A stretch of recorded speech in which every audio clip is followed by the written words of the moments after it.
Espanha 2, França 0, Argentina 2, Inglaterra 1. As semifinais dessa Copa foram incríveis e deixaram uma série de lições.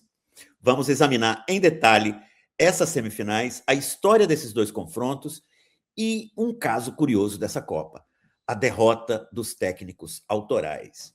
Vem com a gente no episódio de hoje do Meio de Campo.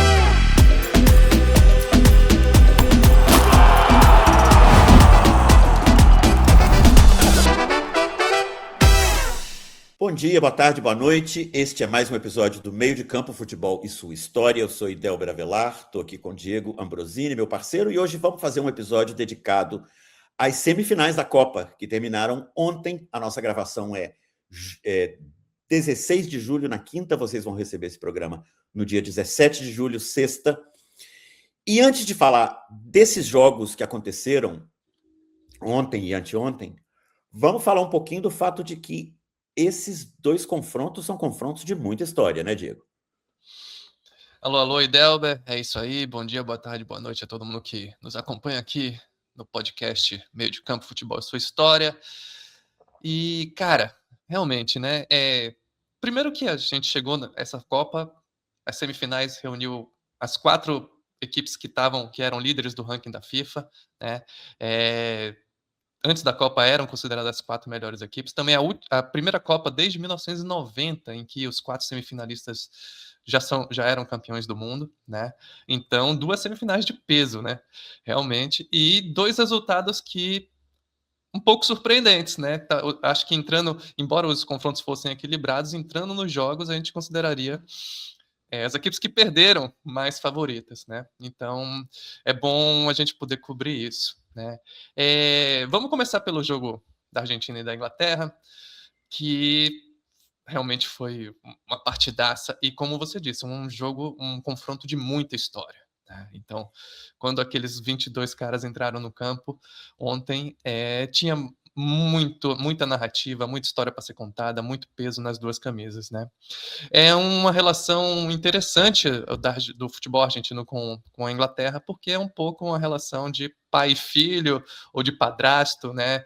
A gente sabe que o começo do futebol argentino foi muito influenciado pela Inglaterra, mas também pelos outros países britânicos, Escócia, tanto que a Liga Argentina começa em 1893, é a liga mais antiga fora das Ilhas Britânicas, né, no mundo.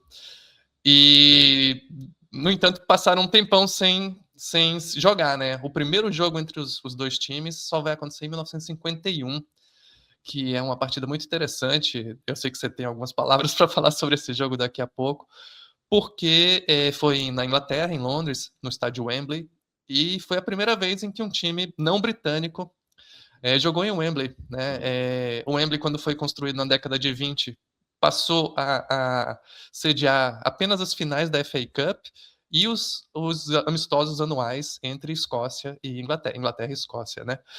Então nunca nenhum time não britânico tinha jogado em Wembley, e a Argentina teve essa honra. Um jogo que já era um momento em que a Argentina estava um tanto quanto isolada do futebol sul-americano, não tinha participado do sul-americano de 49, nem da Copa de 50, e vai para a Inglaterra com um time seu time forte, né, mas muito também sofrendo as consequências da greve de 48 dos jogadores, e acaba sendo derrotada por 2-1, mas é um jogo que até hoje, né, é uma questão de honra para os argentinos terem tido essa possibilidade de fazer esse primeiro jogo. E depois disso a gente tem uma longa história, né? Copa do Mundo de 62, a partida não lembrada, né? Geralmente esquecida, ninguém costuma lembrar muito porque não foi tão polêmica, não valeu tanto, aconteceu na fase de grupos. A Inglaterra venceu por 3-1. Depois vem o jogo de 66. Tem um jogo em 64 no Maracanã, que é bem importante também, faz parte de uma competição que foi sediada ali comemorando os 50 anos da CBD na época, que era chamada Taça das Nações, em que a Argentina vence a Inglaterra por 1-0. Mas o técnico inglês, Alf Ramsey, aprende as suas lições nessa derrota e depois consegue eliminar a Argentina nas quartas de 66, mas é um jogo que tem muita história, muita polêmica, a expulsão do Ratinho, o Ramsey dizendo que jogou contra animais.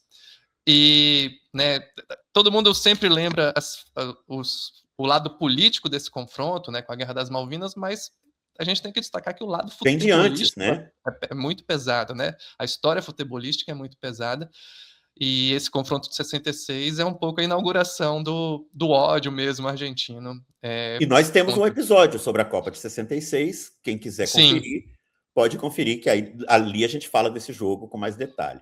com mais detalhes. Assim como a gente tem um episódio sobre 86, falamos do famoso das quartas na Copa do México, do gol de mão e do gol do século de Maradona.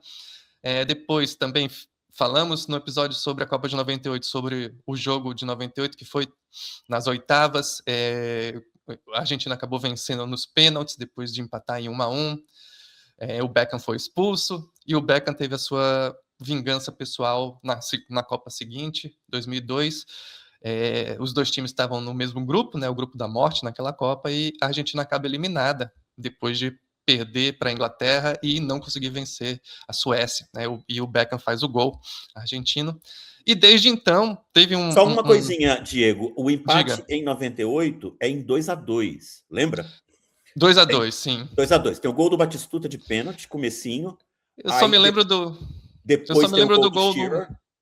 eu só me lembro do gol do Michael Owen, por isso que eu apaguei os outros. Né? E aí a Inglaterra passa à frente. Com o Ela gol do passa Owen, à frente justamente. com o gol do Owen, exatamente. Que E foi aí, um golaço e para mim marcou.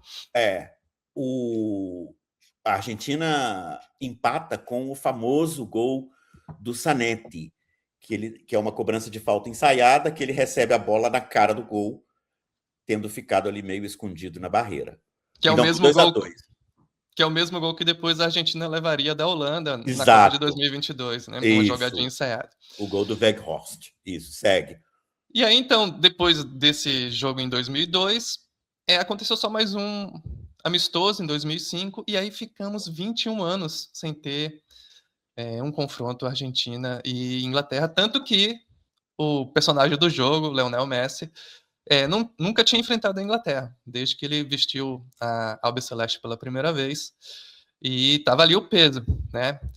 A estreia do Messi, sempre o fantasma, o espectro do Maradona, e mais especialmente ainda o espectro de Ratinho, porque o Ratinho morreu no dia, ele veio a falecer justamente no dia em que os dois times jogaram as suas quartas de final e conseguiram, garantiram o lugar, né, para fazer esse confronto nas semis. Então, acho que Ratinho estava olhando lá de cima também o time argentino, né? E aí, agora vamos falar do jogo em si, né, Idelber?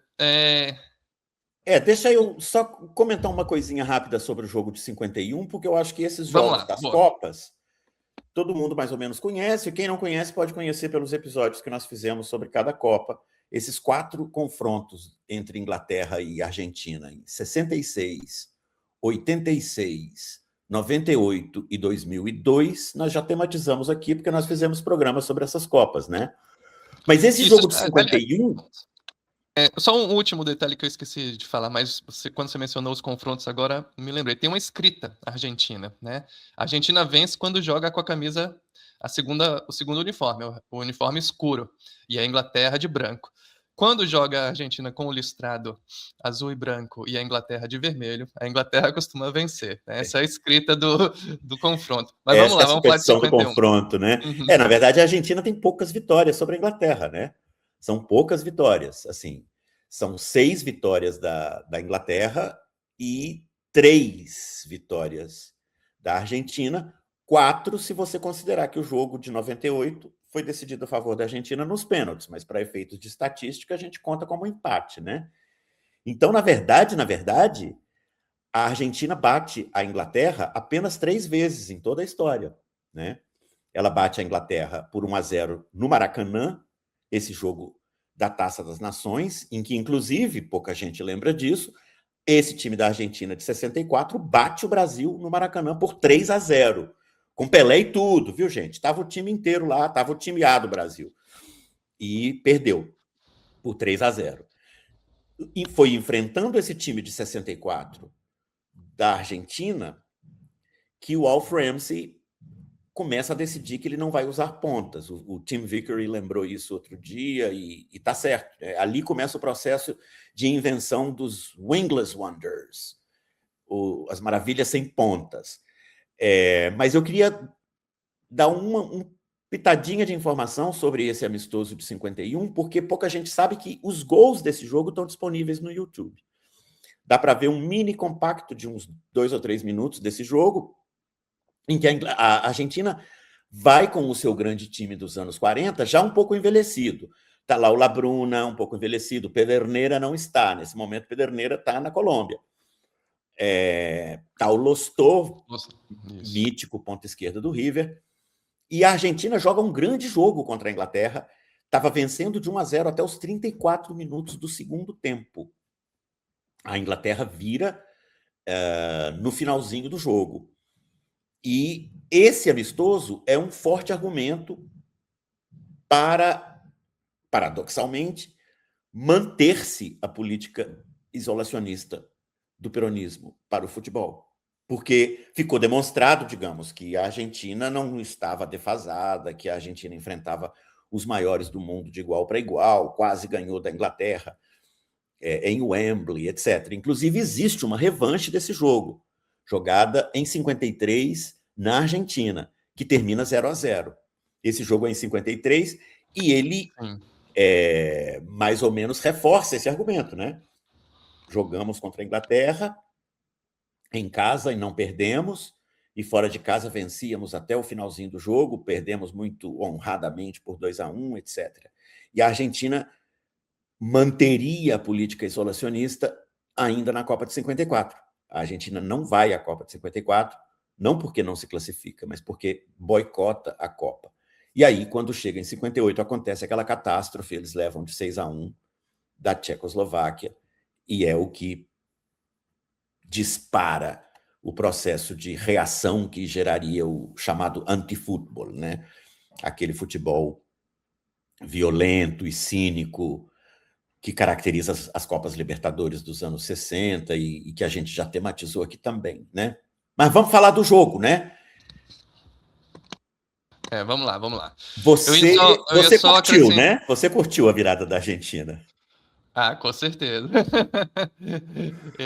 E, sobretudo, porque quando o time se acovarda, é difícil continuar torcendo, né? E eles mereceram, essa foi né? a história do jogo. Eles exatamente. mereceram. Eu estava bem neutro, assim, eu tenho desenvolvido essa coisa nessa Copa de estar bem neutro sempre que o Brasil não joga, porque tem facilitado para mim, pessoalmente. Isso não é regra minha para ninguém, é apenas a forma que eu encontrei de observar com mais vagar as duas equipes, né? Porque quando você começa a torcer, essa é a razão pela qual eu não entrei no bolão que a turma fez. Porque quando você está no bolão, você começa a torcer pelo seu resultado, né? Exato. E aí você começa a enxergar defeitos apenas naquela equipe para a qual você está torcendo e já distorce todo o processo de análise do jogo, né?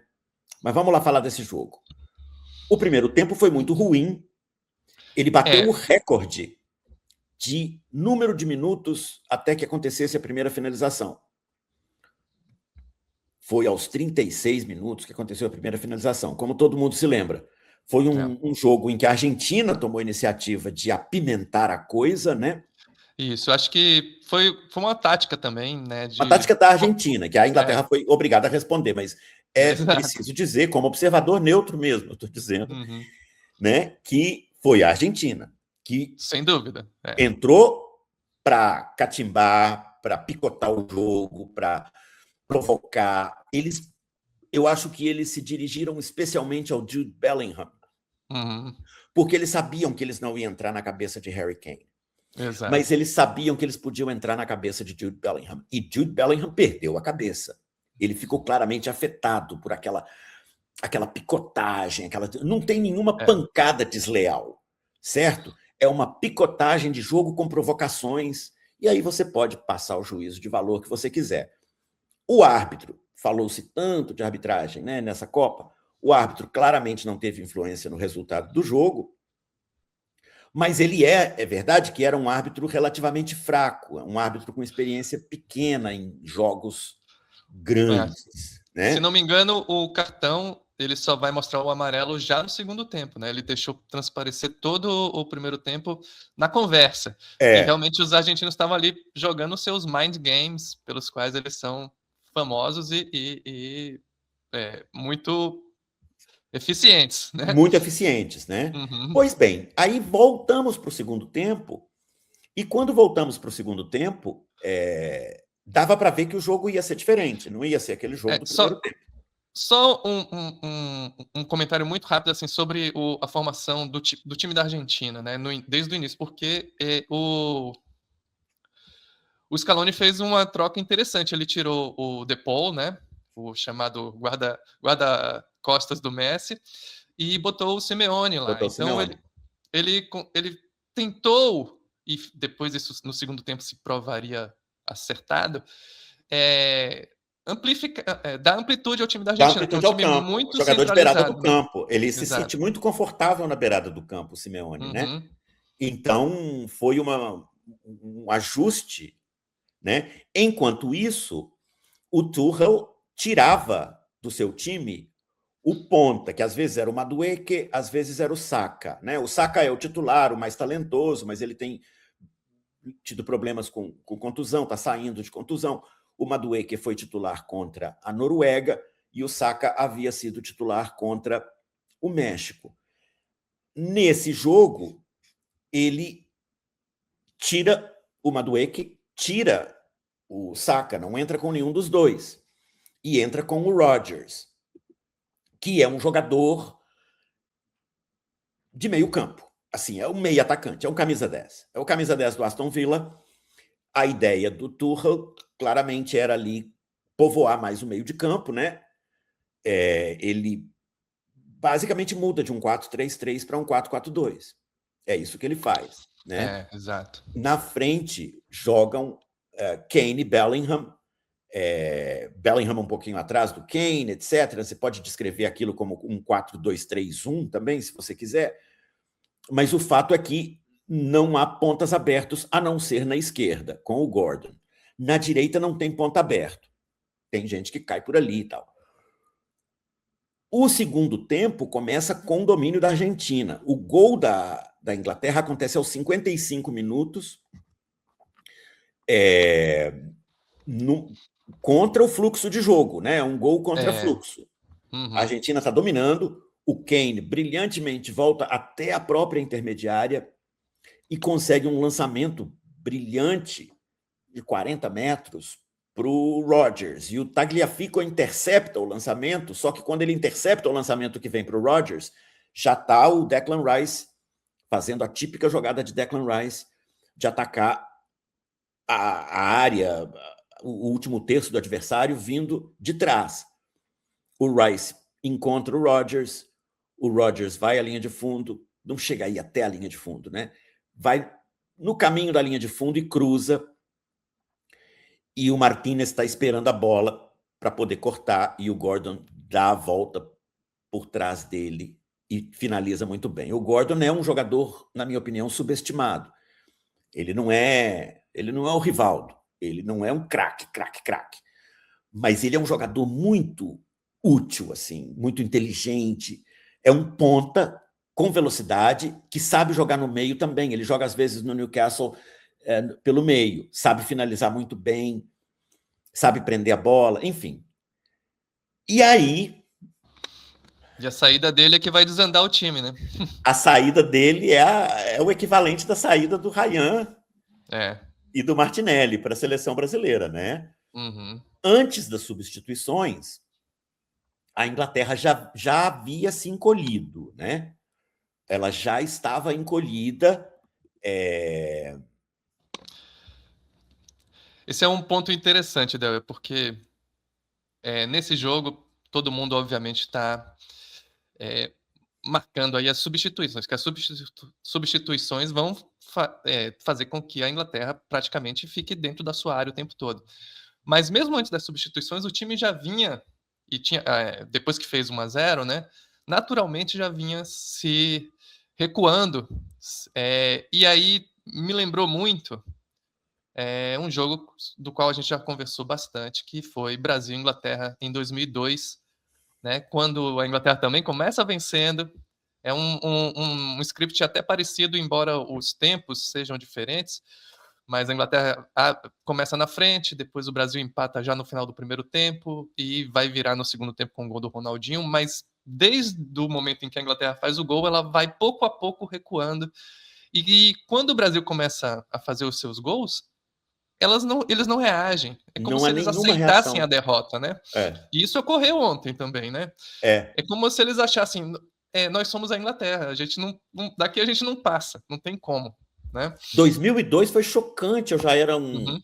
já era, digamos, um adulto de 33 anos, eu tinha por aí, E eu me lembro, assim, distintamente de ver esse jogo estupefato, dizendo assim, mas eles vão simplesmente aceitar a derrota? Eles não vão lutar? O Brasil tinha um a menos, porque o Ronaldinho, logo depois, o Ronaldinho conseguiu ser expulso, né?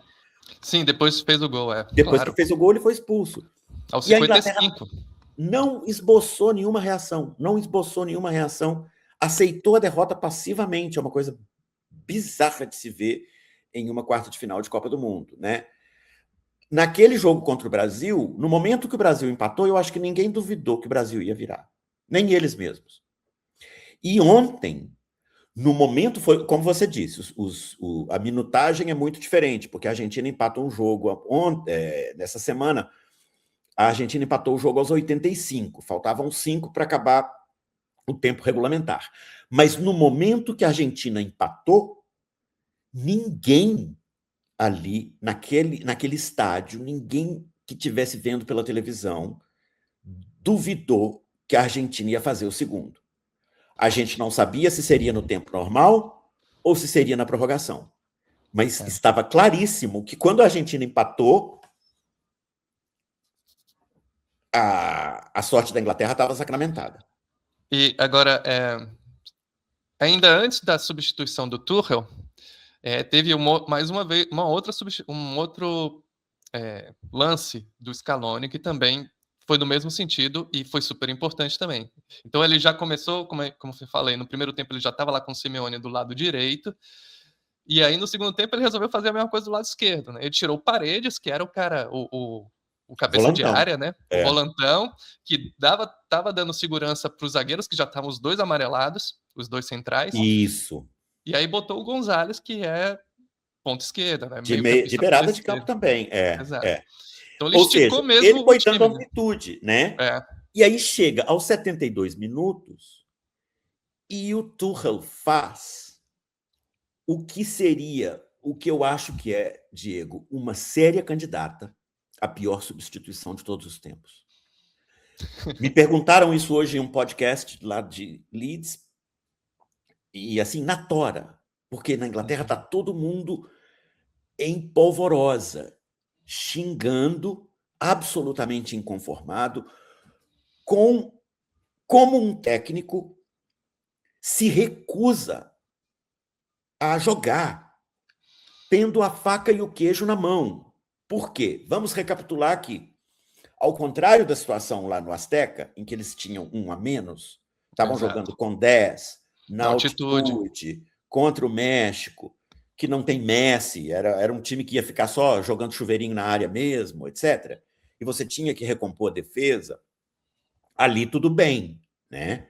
Mas nesse jogo contra a Argentina, eles tinham a vantagem no marcador, 1-0, eles tinham um time mais físico e mais forte que a Argentina, eles tinham um time mais jovem do que a Argentina, em média de idade, essa Argentina é uma Argentina envelhecida, relativamente envelhecida, e eles tinham um pânico, porque os dois zagueiros centrais estavam no cartão amarelo.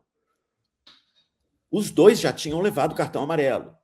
Ou seja, no momento em que o que eles chamam na Inglaterra de outball, né? Aquela bola de vazão, a bola de escape, a bola para você arrancar, sair da defesa. Essa outball, ela estava com o Gordon, que é o cara que tem arranque de beirada de campo. Era o único ponta que eles tinham, porque do outro lado não tinha ponta.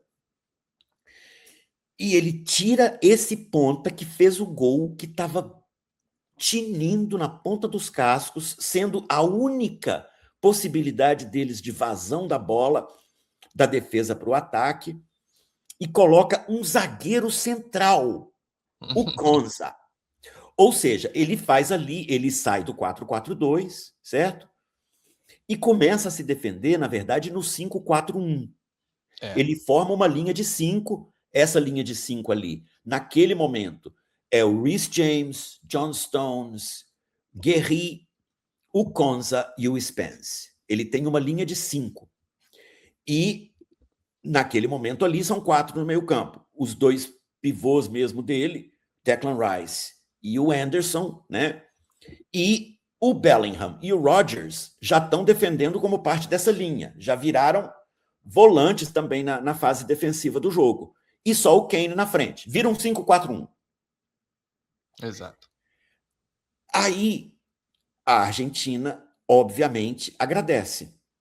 Porque o time argentino envelhecido, sem precisar correr 60, 70 metros em transição para armar sua jogada, recebendo a bola já na intermediária da Inglaterra, com a Inglaterra defendendo basicamente, não é nem o último terço, é a Inglaterra defendendo só a sua área.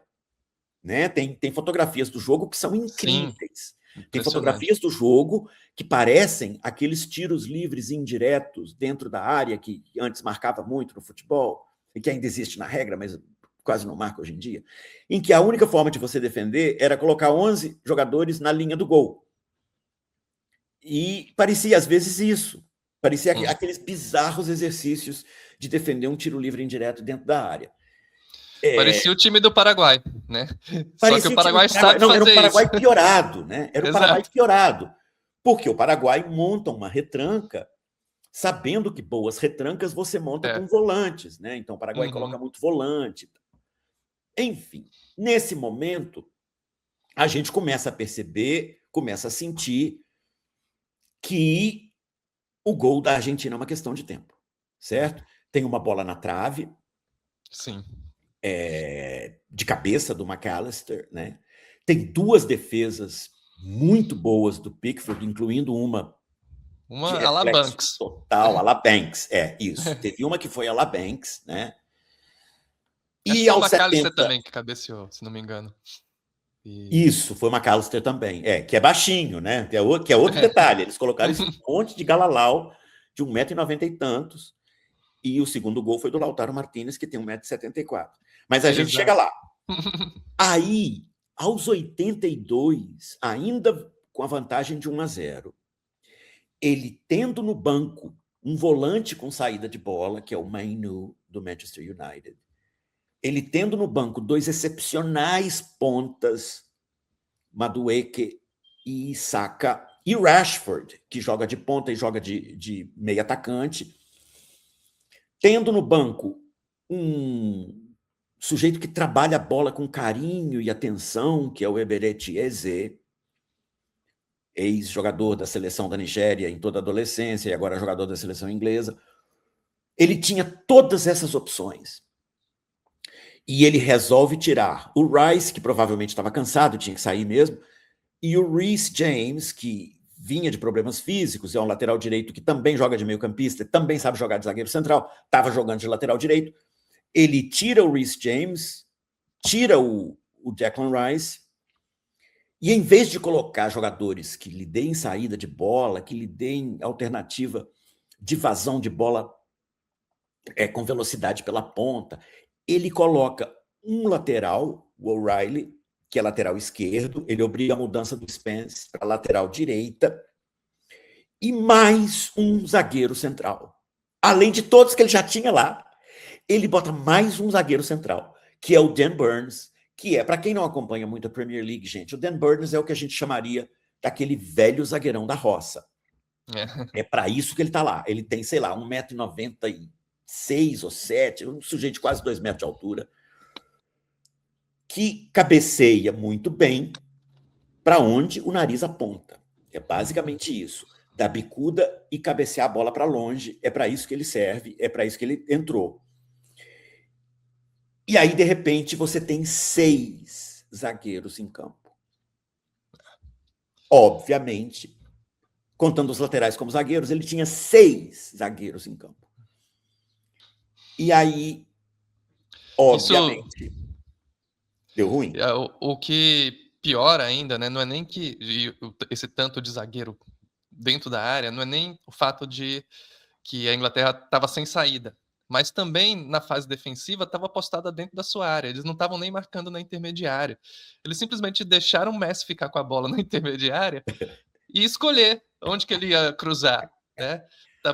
Nesse momento, o Scaloni já tinha colocado o Depou, já tinha colocado o Montiel, então o lado direito tinha tirado o Simeone, que já estava cansado, então o lado direito já estava recalchutado, o Messi estava ali na ponta direita, assim como ele tinha feito no outro jogo. Tinha colocado o Otamendi no lugar do Martinez, que tinha cartão amarelo. Para resolver o amarelado da defesa, mas se bem que eles nem jogaram, né? Nem precisaram jogar, né? Foi realmente impressionante. E aí? Tanto que veio mais uma bola na trave, uma cabeçada do Gonçalves que sai tirando tinta da trave. Isso. E aí, na cobrança de um escanteio, que é a mesma jogada que eles fizeram várias vezes em escanteio, né? O Messi bate o escanteio curto para alguém, volta correndo para não ficar em impedimento, né? Volta correndo, recebe a bola, e aí ele tem várias opções. E no momento em que ele carrega para cima do marcador, vem a dobra, o Anderson sai da marcação do Enzo, ele encontra o Enzo, e o Enzo dá aquela chapada espetacular no canto. Como você disse, isso é muito comum do time argentino, tanto que eles fizeram um gol assim na semifinal em 2022. E é um gol cópia, né? Contra a Holanda em 2022, a mesma coisa. O Messi no escanteio, passa rasteiro para o Enzo ali na cabeça da área, mais ou menos, e uma bomba na esquerda. É verdade, eu não lembrava desse gol, é muito bem lembrado. Bom, e aí depois, quando aconteceu aquele gol, eu olhei para o colega aqui que estava vendo o jogo comigo e disse, agora é uma questão de tempo. Agora é uma questão de tempo. Que até uma certa crueldade dos deuses do futebol, que esse gol saiu aos 86. Então os ingleses estavam dizendo, só falta um pouquinho, a gente vai conseguir. E aí quando acontece o gol, é incrível, porque é um gol de empate, ou seja, a priori não tem nada perdido, certo? É um gol de empate em uma situação que está 1-1 o jogo e você está 11 contra 11. Não tem nada perdido, ainda tem 30 minutos de prorrogação, ainda tem 10 minutos de acréscimo, certo? E no momento que sai esse gol, você pode ver o vídeo. Os ingleses desabam no chão. Exatamente. Eles já transmitem com o corpo, com a linguagem corporal, a mensagem de que estão derrotados, né? O Bellingham desaba, assim. E aí é uma questão de 4 minutos mais. De novo, superioridade numérica na lateral.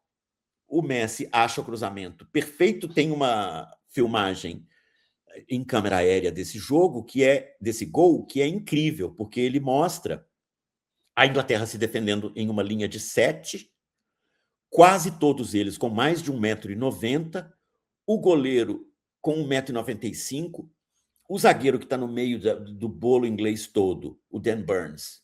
Eu não me lembro exatamente, mas eu acho que ele tem 1,99 m, alguma coisa desse tipo. O cara é um gigante. E o Messi coloca com a perna, entre aspas, ruim, com a perna direita, coloca a bola na cabeça do Lautaro Martinez. E ainda tem 1,74 m. Um detalhe no começo desse lance é que o Messi rouba a bola do Spence. O Spence tá com a bola dominada no pé, dentro da área. O Messi vai lá, o Spence... E toma a bola, como toma a bola como se toma um doce de uma criança. Aí ele volta, aí reconstrói aí a jogada continua. A Inglaterra não queria a bola. Ela não conseguia fazer nada com a bola. Ela só sabia dar bicuda para frente. Foi impressionante. Aí agora vamos já passar para outro jogo, mas deixa eu só fazer um comentáriozinho sobre a situação do Tuchel. Sim. Porque uma das coisas interessantes que tem as duas semifinais em comum é que, graças aos deuses do futebol, não tem chateação com briga de arbitragem, nenhuma polêmica de arbitragem em nenhum dos dois jogos. Se você se o sujeito quiser criar problema de arbitragem nesse jogo, aí já é um caso de internação mesmo. E o outro fato é que a interpretação do que foi o jogo parece unânime. Todo mundo tem a mesma leitura. Sim. Tipo, eu não vi outra leitura hoje. Eu passei a madrugada na imprensa inglesa, conversando com amigos ingleses, né, que já era de manhã lá, lendo o que saía, vendo os podcasts que saíam, participei de um par de podcasts. Todo mundo tem a mesma leitura. O Tuchel se acovardou, fez 2, 3 das piores substituições de todos os tempos. Assim, isso é coisa para fazer a substituição do Neymar, feita pelo Ancelotti, parecer fichinha, né? Uhum. E o bizarro é que o Tuchel foi contratado justamente para não fazer isso. Porque a Inglaterra que ele pegou não é uma Inglaterra fracassada, que não chega a... E era o que todo mundo reclamava do Southgate, né? Era o que todo mundo reclamava do ele Southgate. Não tinha esse...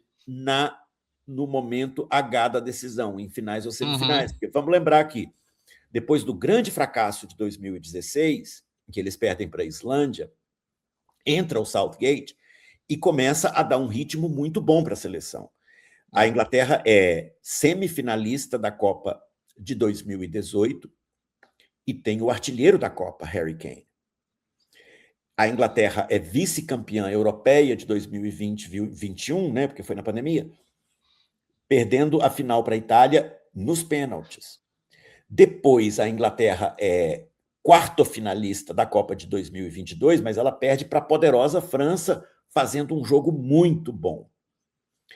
Inclusive, o Kane perdeu um pênalti, a arbitragem do Wilton foi meio problemática.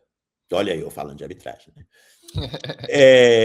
E na Eurocopa de 2024, eles foram finalistas de novo. Ou perderam seja, para a Espanha. E perderam para a Espanha. A Inglaterra vem chegando, né? Além disso, ela tem ganhado títulos mundiais nas categorias de base, ela tem ganhado títulos mundiais no futebol feminino. É um momento para a seleção inglesa. Em todo caso, eles contrataram o Tuchel exatamente para fazer o que o Southgate não conseguia fazer. O Southgate conseguia fazer um monte de coisas que os técnicos anteriores não conseguiram. Dar uma certa respeitabilidade à seleção, lidar bem com a imprensa, evitar escândalos, fazer boas participações em torneios, tirar a seleção inglesa das capas dos tabloides, dos escândalos de Spice Girls e David Beckham e toda aquela coisa. E a única coisa que ele não conseguia era, na hora H, intervir no jogo como um grande técnico intervém, né? E eis que o Southgate intervém, sim, no jogo, mas fazendo exatamente o contrário daquilo que eles contrataram o Tuchel, né, no caso, para fazer. Ele faz o que o Southgate jamais fez. Nem o Southgate fez uma coisa dessas, porque o recuo da Inglaterra, a Inglaterra também cai nas semifinais para a Croácia em 2018 de virada. E ela também marca primeiro contra a Itália. Também não é de virada porque foi nos pênaltis, mas ela perde a vantagem que tinha, né? E nem o Southgate fez esse absurdo de empilhamento de zagueiros, tirando tudo quanto é atacante, tirando tudo quanto é possibilidade de sair jogando. Foi uma performance desastrosa do Tuchel, é o grande responsável pela eliminação da Inglaterra. Sem tirar, claro, os méritos desse time da Argentina, que é surreal. Eles não se entregam nunca, não tem jogo perdido, eles não demonstram nervosismo, eles continuam tocando nos seus mesmos padrões, eles parecem ter certeza que vão virar o jogo. É realmente assustador, né? Realmente. Bom, então vamos passar um pouquinho para outra semi, né?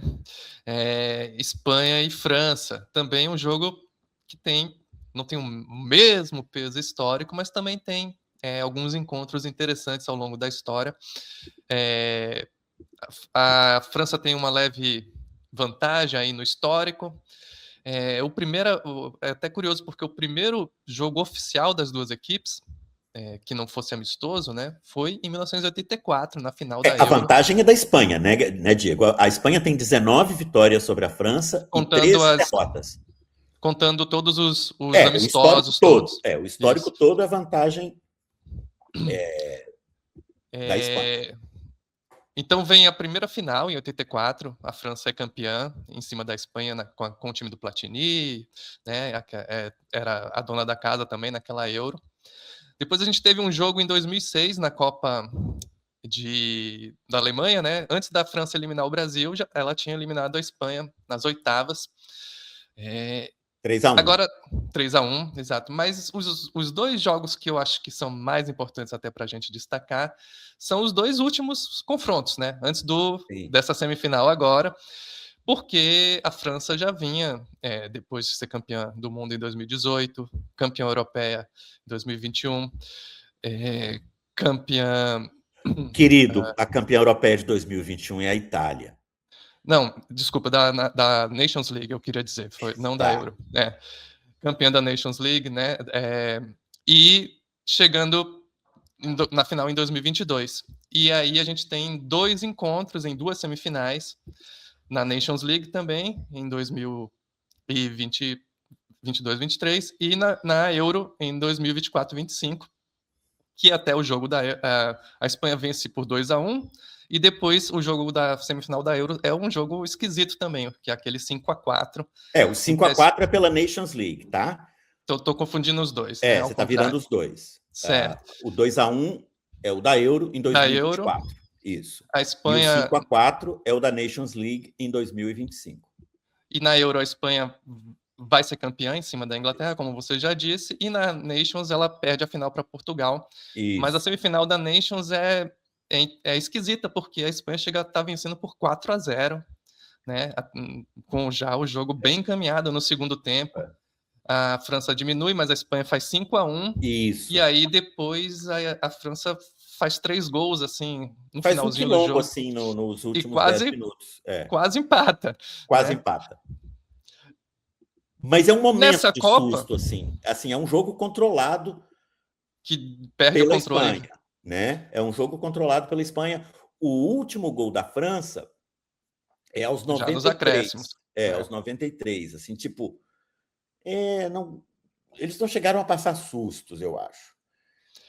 Agora, nessa Copa, a gente até tinha colocado as duas seleções como 2 das principais favoritas, né, antes do começo do torneio, mas a Espanha ela veio jogando em marcha lenta. Ela não chegou de certa forma, decepcionou todo mundo que veio assistindo os primeiros jogos, empatou com o Cabo Verde, como todo mundo sabe, teve dificuldade de vencer o Uruguai, né, depois foi passando meio vagarosamente. Contra Portugal não passou susto, mas foi um jogo modorrento.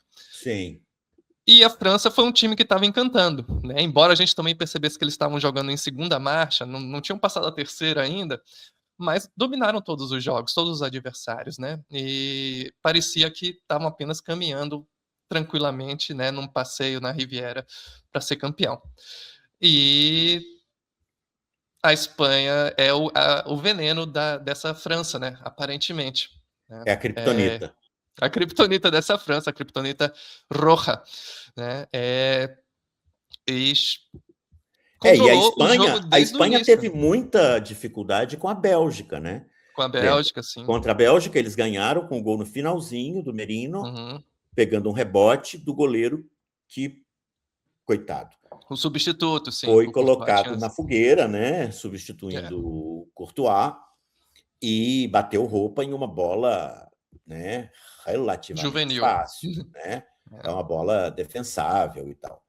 Então, ali é o goleiro do Manchester United, o Lamens.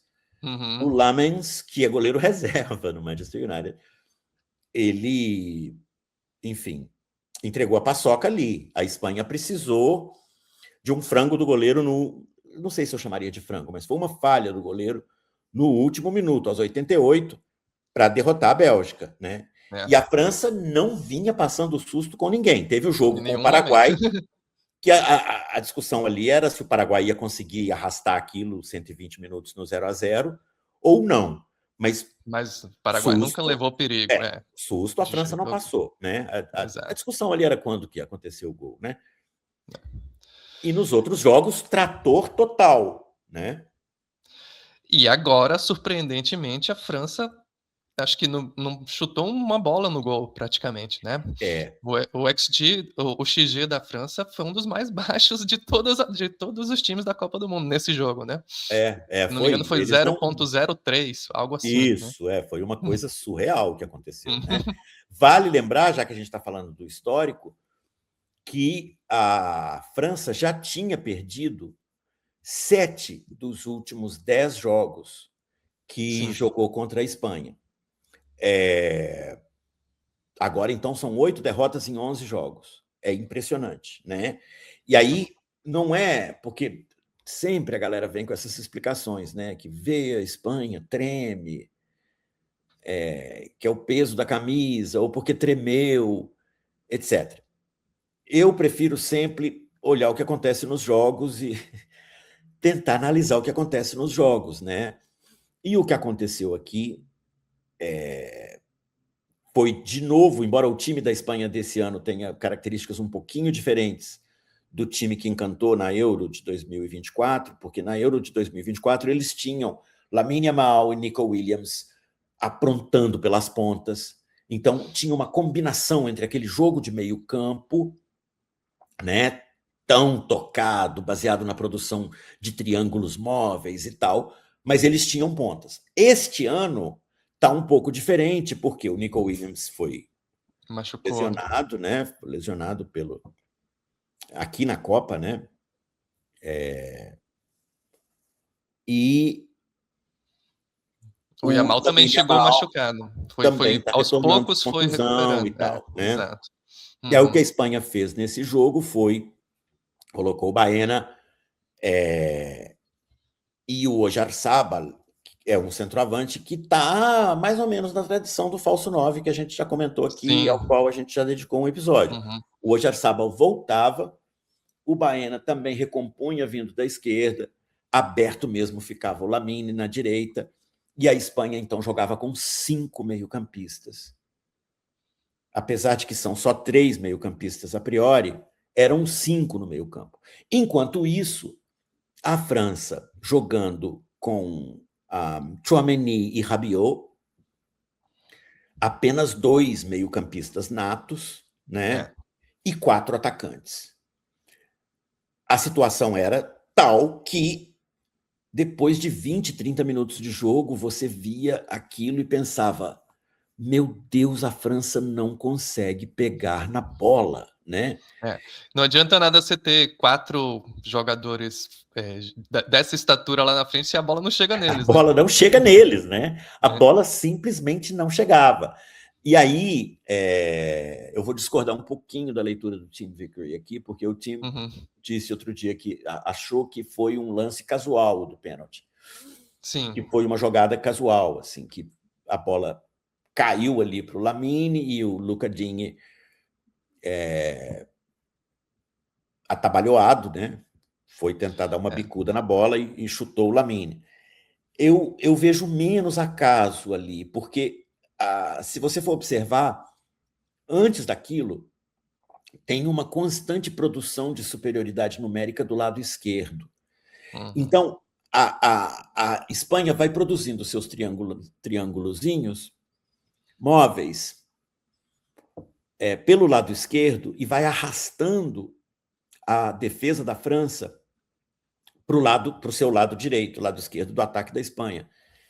E quando você inverte o jogo, você tem sempre essa possibilidade, né, de inversão do jogo. Quando o adversário está todo acumulado de um lado do campo, você inverte o jogo e você pega o seu craque no mano a mano contra o defensor mais fraco da França, que é o Luca Digne, que é um jogador que eu conheço bem, jogador da Premier League, um bom lateral esquerdo, mas não é Nuno Mendes.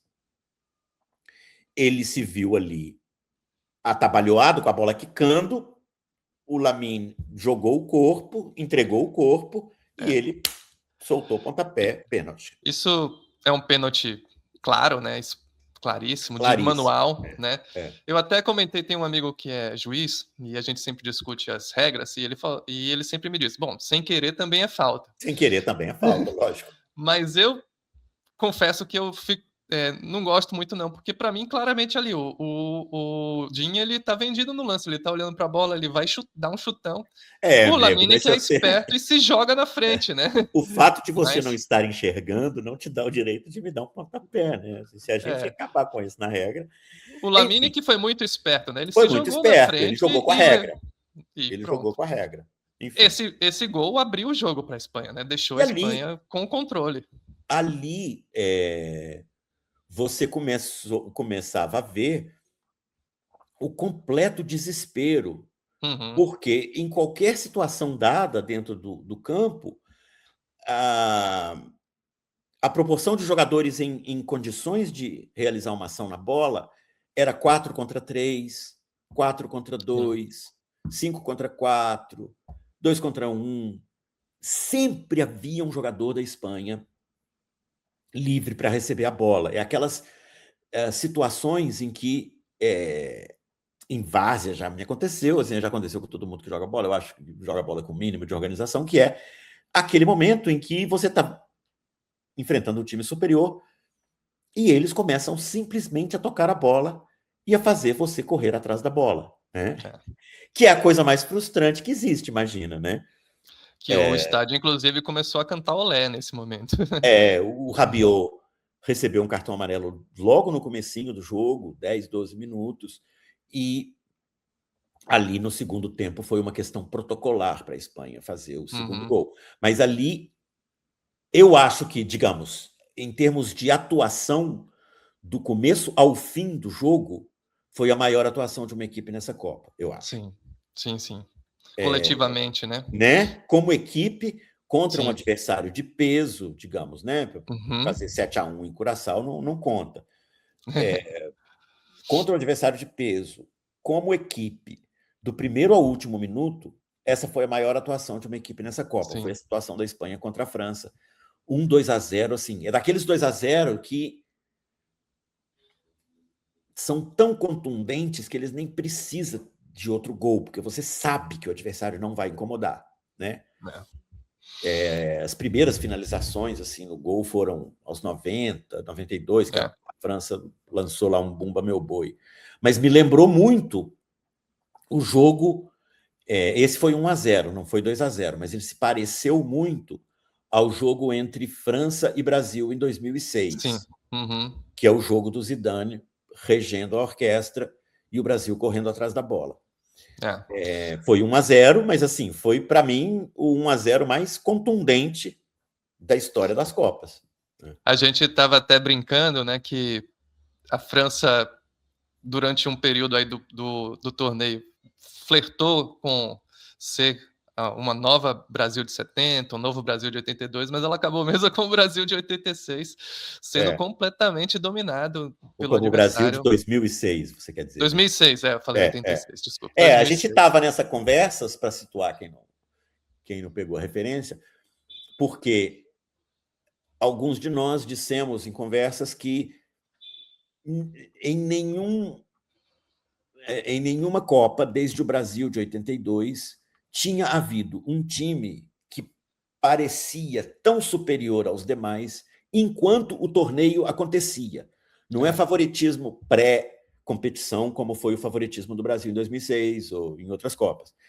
Enquanto a Copa acontecia, apenas a Hungria de 54, a Holanda de 74 e o Brasil de 82, talvez o Brasil de 50 também, tivessem projetado tal superioridade sobre as outras equipes todas, como esse time da França projetou, né? Exato. Com um ataque fulminante, 4 jogadores brilhantes, mais 2 ou 3 brilhantes no banco, muitos gols, show em campo aberto, enfim. A França parecia cabeça e tronco acima de todas as outras equipes. Mas contra a Espanha não adianta, não encaixa. A Espanha sabe jogar com eles desse seu jeito, negando-lhes a bola, né? E é curioso que todos esses que você citou, Hungria, Holanda, Brasil, de 82, quando eles são eliminados, eles são eliminados num jogo muito parelho, difícil, em que teve chance para os dois times até o final. E essa França não, né? Agora eles não caíram de uma maneira como o Brasil de 82, eles caíram vergonhosa. como o Brasil de 2006. Exato. Essa é a comparação, né? Eles caíram como o Brasil de 2006. Já que a gente está concluindo, vamos passar para a final, então, né? Quer dizer, fazendo um pouco de... Porque os dois é muito interessante, Delber. A gente está falando sobre... Você falou sobre o domínio da Espanha no meio de campo, né? Nesse jogo contra a França. E como isso foi um pouco uma das chaves da partida, né? E é interessante porque chega na final os dois times que claramente são os times que têm meio de campo carregado, né? E a gente já sabia isso desde o começo, que são Espanha e Argentina, né? Então, infelizmente, a seleção brasileira deu com os burros na água no 4-2-4 do Ancelotti. A França, com esse 4-2-4 também teve problemas. Aliás, desde o primeiro jogo, eu lembro que a dificuldade que eles tiveram contra Senegal foi parecida também, né? Foi uma falta de domínio no meio de campo e não conseguiu. O Senegal começa melhor, mas depois a França, com muito mais qualidade, né? Consegue a vitória ao final.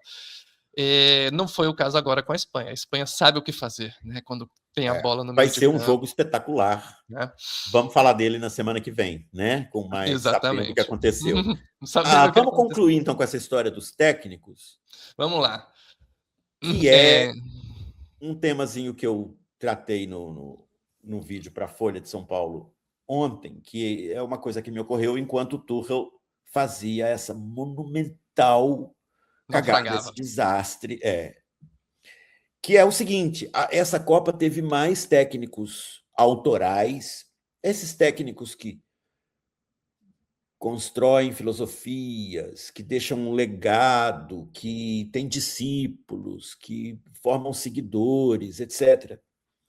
Essa Copa teve mais desses técnicos do que qualquer outra Copa anterior, né? Nas últimas décadas mais recentes, a tendência tem sido os grandes técnicos do mundo trabalharem no futebol de clubes, né? O Rivellino parece não saber disso quando ele pergunta por que o Ancelotti nunca foi técnico da seleção italiana, né? Ele estava treinando o Real Madrid, cara, onde ele ganha muito mais, tem muito mais prestígio, tem muito mais circulação, tem muito mais... Enfim, mas recentíssimo é o movimento de alguns grandíssimos treinadores autorais assumirem seleções nacionais. E aí o Ralf Rangnick, que é alemão, assumiu a seleção da Áustria, que, inclusive, né, eu propagandeei bastante aqui, porque eu estava me baseando no futebol que a Áustria jogou na Euro, que foi muito bom, foi contra a pressão, futebol heavy metal de qualidade. A Áustria foi uma decepção. O Bielsa, que é um treinador do meu coração, que eu sigo há muito tempo, é o responsável por eu ser torcedor do Leeds, ele foi parar no Uruguai e não resistiu à pressão, às panelinhas, à declaração escandalosa do Suárez, a constante sabotagem mesmo da imprensa e tal, e a perda de contato dele, eu acho, com essa nova geração de jogadores que já não aguenta acompanhar 10 minutos de vídeo, essas coisas. E o Bielsa se derreteu e o Uruguai foi muito, muito mal na Copa, né? O Nagelsmann também na Alemanha foi mal. O Ancelotti, que apesar de não ser exatamente um treinador autoral, ele é um treinador icônico, né? Ele não é autoral porque ele não é autor de um estilo de jogo, o Ancelotti, né? Mas ele é um treinador icônico. E cometeu um dos piores erros que eu já vi um treinador cometer em Copa do Mundo. Ninguém sabe se foi porque ele estava iludido com o Neymar, ou se foi por alguma pressão extracampo, se foi para satisfazer quem quer que seja. Não sabemos, que o jornalismo apure, ou que pelo menos pergunte a ele, né? Não perguntaram até agora. E ontem, na semifinal entre Inglaterra e E a Argentina, a gente teve o derretimento de um treinador autoral, né? O Tuchel, que tem uma história de dar nós táticos em Guardiola, por exemplo, né? Para quem não conhece a história, entre abril e maio do ano de 2021, o Chelsea, que o Tuchel comandava, fazia apenas 4 meses, enfrentou o Manchester City de Guardiola, que já era técnico do City desde 2016, 3 vezes, em 3 partidas decisivas. Uma semifinal da FA Cup, uma partida decisiva da Premier League, em que o City poderia confirmar o título, depois acabou confirmando, mas não sobre o Chelsea. E 3 semanas depois, a final da Champions League. E o Tuchel ganha as 3. Todas as 3 partidas ele ganha do Guardiola, com um elenco inferior ao elenco do Guardiola. Quando chega na final da Champions League, o Tuchel já havia zoado com a cabeça do Guardiola, tanto que o Guardiola entra na final sem volante nenhum. Se você olha a escalação do City ao longo do ano de 2021, há algumas partidas em que ele joga com o Fernandinho, há algumas partidas que ele joga com o Rodri, e há algumas partidas que ele joga com os dois. Na final da Champions, ele inventou de não jogar com nenhum. Colocou o Gundogan, que é um meio atacante, para jogar de volante. Foi um desastre. O Kanté dominou o meio-campo. O Chelsea venceu por 1-0, mas, de novo, foi 1-0 contundente. Esse cara, desse nível, chega a uma semifinal contra a Argentina, ganhando de 1-0, com várias opções de meio e de ataque no banco, com a Argentina nas cordas, com os 2 zagueiros centrais amarelados, e ele tira 2 jogadores de criação e de ataque e coloca 3 zagueiros, tirando um lateral também. 3 zagueiros, empilha uma floresta de zagueiros dentro da área, abdica do jogo, começa a dar bicudo para frente e entregar a bola para o Messi na intermediária. Foi isso que fez ontem um dos treinadores autorais mais elogiados do nosso tempo. E curiosamente, né, os 2 que estão na final não tem esse perfil, né? O Scaloni, como a gente já falou algumas vezes aqui, é um cara que até quando foi contratado, teve um monte de crítica na Argentina, porque nunca tinha treinado a equipe nenhuma, era auxiliar ali, né, do Sampaoli nas comissões anteriores. E o De La Fuente é a mesma coisa, é um cara que vem trabalhando na seleção espanhola desde o sub-11. Ele foi subindo, sei lá, não sei se foi o sub-11 ou sub-18, ele foi subindo com o time que ele treina praticamente, né, ganhando títulos aí na base e chegou na principal, né? Então, e são 2... Os outros treinadores que fizeram muito bonito nessa Copa também têm um percurso parecido, né? O clubista de Cabo Verde, o treinador da Noruega e o treinador do Japão. Eu acho que são 5 treinadores, digamos, que fizeram muito bonito nessa Copa. Todos eles têm o mesmo perfil. São profundamente inseridos na tradição futebolística do seu país. Vários deles foram treinadores das categorias de base ou foram jogadores da própria seleção e foram subindo, né? Não sei o que a gente pode concluir disso, mas deixou realmente uma pulga atrás da orelha essa diferença entre o que é ser técnico no futebol de clubes e o que é ser técnico no futebol de seleções, né? Essa resposta ainda vai voltar à tona no próximo ciclo também. A gente continua com Ancelotti. Tuchel, não sei qual vai ser o futuro dele, não sei se ele vai estar aí, mas por exemplo, a Alemanha vem com Klopp, né? Então, outros técnicos que foram grandes técnicos de clubes estão fazendo a transição para o jogo de seleções e vão ter que se adaptar. É outra coisa. De outras, né? Outras ferramentas, outros instrumentos. O que o Tuchel fez ontem, eu sinceramente estou chocado até agora. Enfim. É isso aí. Fechamos por aqui, então, deixando para o pessoal o convite para que deixe o seu like, se aparecer a opção de hypar, dê uma hypada para a gente, circule o link nos seus grupos de Zap, comente, avalie a gente no Spotify, dê aquela força e a gente volta na semana que vem com outro episódio do Meio de Campo, Futebol e Sua História, provavelmente falando da final da Copa. Abração. Certo, com certeza. É isso, pessoal. Um abraço, até a semana que vem. Um algoritmo que decide sem te avisar quem vai ser seu inimigo hoje. Uma rua em Jerusalém que carrega 3.000 anos de disputa embaixo do asfalto. Um Brasil que vota olhando para a terra que planta. Outro que vota olhando para a fila do banco. No ponto de partida sério, eu investigo assuntos essenciais para compreender e lidar com os desafios do mundo contemporâneo, num formato que o programa semanal no YouTube não permite. Tudo começa em A Sociedade que o Algoritmo Criou. Um olhar para o mundo e o indivíduo numa busca da razão pela qual sentimos que as pessoas ao nosso redor estão cada vez mais polarizadas e vivendo em bolhas. Depois desse capítulo, tivemos o lançamento de 3 episódios sobre Israel e Palestina. Um conflito onde quase todo mundo já chega com o lado escolhido, mas que eu fui a campo entender as raízes. Passei 10 dias em Israel, entrevistei gente dos 2 lados, caminhei pelas ruas onde nasceu essa guerra para compreender essa complexa realidade. Então eu voltei a olhar para casa, com nós brasileiros. No primeiro episódio, A Sociedade, eu parti de uma pergunta que parece simples. Por que o Brasil parece tão dividido? A resposta, no entanto, de simples não tem nada, porque eu descobri que o Brasil está dividido em 5. 5 formas de viver o país. 5 formas de votar nele. E se são 5 Brasis, por que ainda tentamos caber em só 2 partidos? O episódio vai tentar explicar. No segundo episódio, Os Partidos, eu volto à origem do nosso sistema partidário para entender por que ele já não representa o país que existe hoje e como podemos voltar a conversar sobre política. 3 grandes arcos.